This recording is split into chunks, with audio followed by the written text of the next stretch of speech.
Water has been utilized for varied uses such as human consumption and energy production. However, usable water reduces due to pollution towards freshwater sources. Deforestation and urbanization have made it difficult for water to flow and filtrate properly with the ground. Also, the electrical energy has increased alongside the demand for energy. With the continuous use of non-renewable resources such as fossil fuels, greater carbon footprint can worsen the effects of El Nino. The Intergovernmental Panel on Climate Change hypothesizes that global warming will likely intensify El Nino and La Nina in the next few years.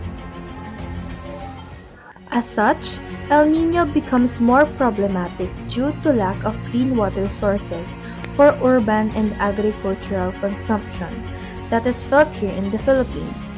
Based on the Department of Agriculture Disaster Risk Reduction Management Report of 2024, over 9.89 billion pesos in agricultural losses due to the dry spell.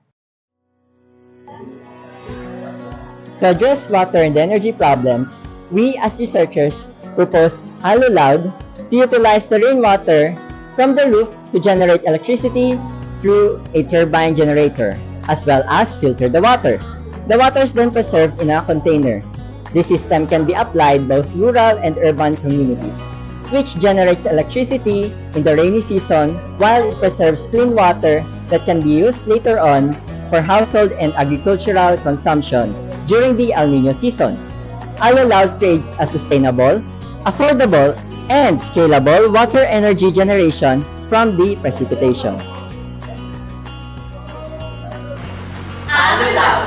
Alulod that allows accessible water energy distribution for cleaner and brighter future generations.